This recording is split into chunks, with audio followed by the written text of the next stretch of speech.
नमस्कार। स्वागत है आपका हमारी यूट्यूब चैनल संस्कृत रचना में। आज का हमारा विषय है संस्कृत वर्णमाला।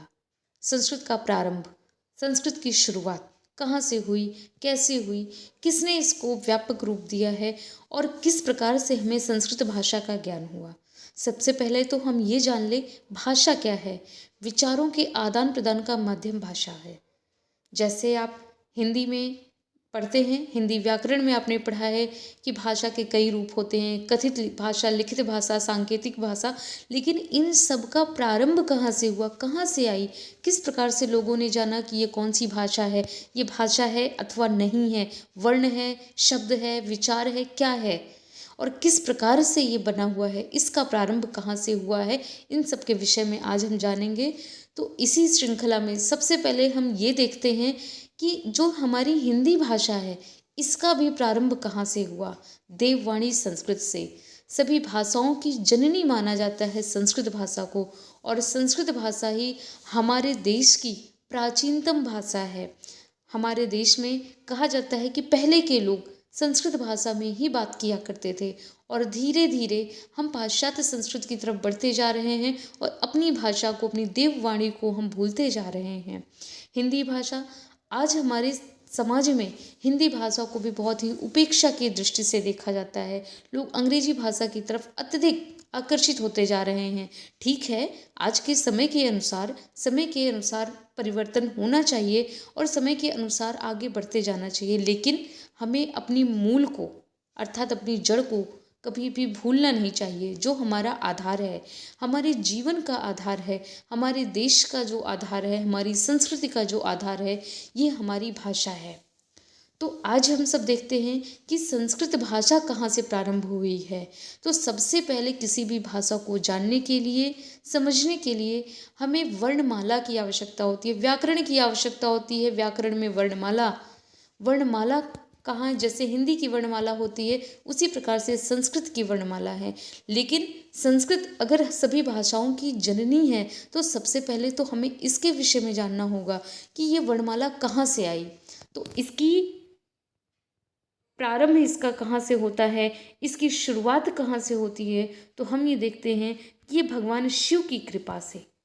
अब आपके मन में ये प्रश्न उठेगा कि ऐसी कौन सी बात है कि भगवान शिव की कृपा से।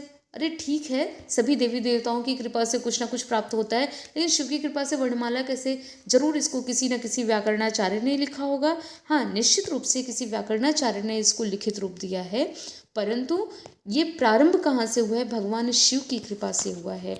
अगर आप सभी को पता हो तो भगवान शिव का एक स्वरूप नटराज रूप, जिसके बारे में आप सबने देखा भी है, और नटराज की मूर्तियाँ आप देखते हैं कि जब कई नृत्य कला आदि में जब पुरस्कार स्वरूप दिया जाता है तो नटराज की मूर्ति दी जाती है उसमें। तो नटराज की जो मूर्ति है, उस नटराज की मूर्ति से प्रारंभ हुआ है संस्कृत वर्णमाला। नटराज की मूर्ति से, यानी कोई प्रकाश नहीं आया संस्कृत वर्णमाला का कि नटराज की मूर्ति से कोई प्रकाश अवतरित हुआ और उसमें संस्कृत वर्णमाला आ गई। नहीं, भगवान शिव ने जब तांडव नृत्य किया था तो माहेश्वर सूत्रों की उत्पत्ति उसी से हुई। इसको माहेश्वर सूत्र के नाम से जाना जाता है। माहेश्वर सूत्र को महेश्वर सूत्र, शिव सूत्र, वर्ण समन्वय, प्रत्याहार सूत्र और डमरू सूत्र आदि के नाम से भी जानते हैं।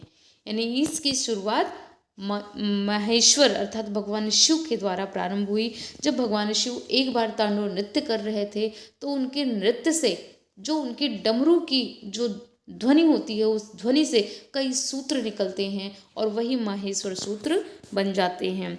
तो नृत्यावसाने नटराज राजो ननाद ढक्काम नव पंचवारम उद्धर्तु कामो सनकादि सिद्धाने द्विमर्शो शिव सूत्र जालम। यानी कहने का तात्पर्य है कि भगवान शिव के द्वारा किए गए तांडव नृत्य से इसका प्रारंभ माना जाता है।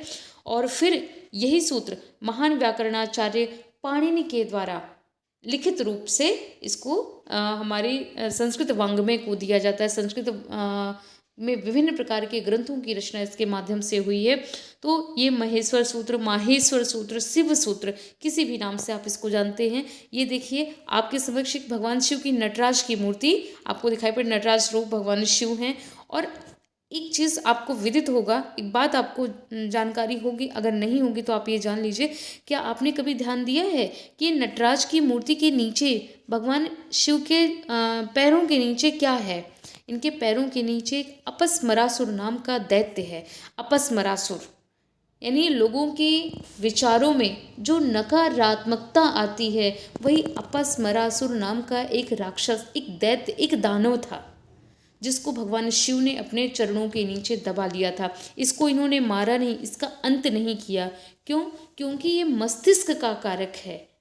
अगर इसका अंत हो जाता तो लोगों का मस्तिष्क उनके पास नहीं रह सकता था, लेकिन मस्तिष्क के जो नकारात्मक विचार हैं, भगवान शिव ने उसको दबाया हुआ है, जिससे हमारे जीवन में नकारात्मकता दूर हो और सकारात्मक विचारों का प्रभाव बढ़ता जाए। इसलिए कहा जाता है कि जब बहुत अधिक व्यक्ति बहुत निगेटिव होने लगता है, बहुत नकारात्मक विचार उसके अंदर आने लगते हैं, तो कहा जाता है शिव की उपासना करो, ईश्वर की उपासना का उसको कहा जाता है। वही एक हल है, वही एक समाधान बताया जाता है। तो चलिए इस कड़ी में हम आगे बढ़ते हैं कि भगवान शिव के ये जो माहेश्वर सूत्र हैं, जिनको 14 माहेश्वर सूत्रों के नाम से जाना जाता है।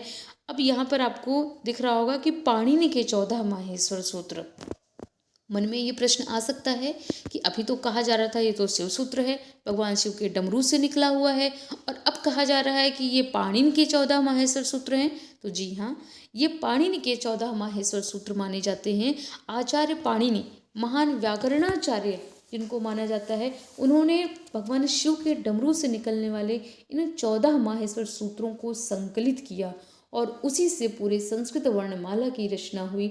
और उन संस्कृत वर्णमाला से फिर पूरे संस्कृत वाङ्मय की, बड़े बड़े वेदों की, ग्रंथों की रचना की गई है। बड़े बड़े काव्य, महाकाव्य आदि उससे लिखे गए हैं। तो कहा जाता है कि महर्षि पाणिनि ने संक्षिप्त रूप से एक विस्तृत भाषा को एक अति सुदृढ़ रूप प्रदान किया है। इस संस्कृत भाषा कोई संक्षिप्त भाषा नहीं है, एक विशाल भाषा है, एक वृहद ये भाषा है, और इसको विस्तृत भाषा को इन्होंने बहुत ही सुसंयत तरीके से और सुदृढ़ तरीके से इसको लिखा है। और माना जाता है, वैज्ञानिकों ने भी इसको सिद्ध किया है, वैज्ञानिकों ने भी इसकी पुष्टि की है कि जिस प्रकार की ये इनका वाङ्मय है, ये संस्कृत व्याकरण इन्होंने जिस प्रकार से लिखा हुआ है, ऐसी कोई पुस्तक आज तक विश्व में उपलब्ध ही नहीं है इस विषय पर, यानी इस व्याकरण विषय पर कोई भी पुस्तक आज तक उपलब्ध ही नहीं हुई है। तो चलिए आज हम इसी का प्रारंभ करते हैं, और जिसमें हम 14 माहेश्वर सूत्रों को देखते हैं। और इन माहेश्वर सूत्रों के माध्यम से संस्कृत की रचना हुई है। ये बहुत बड़ी बात है हमारे लिए, हमारे देश के गौरव के लिए ये बहुत बड़ी बात है कि जिस प्रकार हम हिंदी में काखा गाघा पढ़ते हैं, लेकिन संस्कृत में सिर्फ 14 सूत्र पढ़ लिया और पूरा हमारा व्याकरण तैयार हो गया। चलिए माहेश्वर सूत्रों को हम पढ़ते हैं। आई उड़ रिलिक एओंग एओच हय वरट लण इमंगड़नम झबैया घटदस जब गडदस खफ छट थच टतव कपय सस सर हल।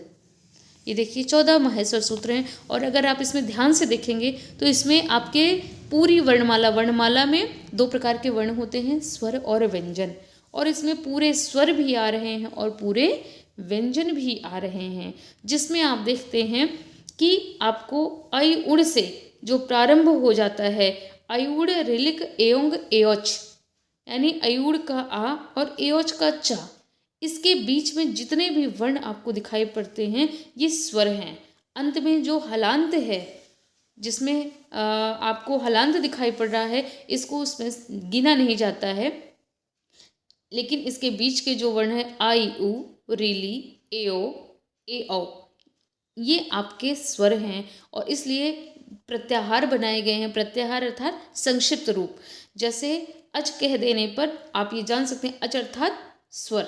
हल कह देने पर हल का मतलब ये हय वरट, यानी 5वें सूत्र से लेकर के 14वें सूत्र तक जो आपको वर्ण दिखाई पड़ रहे हैं, ये सभी व्यंजन वर्ण हैं। तो इस प्रकार से इन 14 माहेश्वर सूत्रों से संपूर्ण वाङ्मय, संस्कृत वाङ्मय की रचना हो गई है। तो अगली कड़ी में हम ये देखते हैं कि 14 माहेश्वर सूत्र किस प्रकार से हमारी संस्कृत व्याकरण में, हमारी व्याकरण में किस प्रकार से आए हैं, जिनसे संधि, समास, प्रत्याहार जाने कितनी रचनाएं हुई हैं। तो अगली कड़ी में हम इसका पढ़ेंगे तो प्रत्याहार सूत्र पढ़ेंगे, प्रत्याहार सूत्र पढ़ेंगे, तत्पश्चात हम संधि और समास पर आएंगे।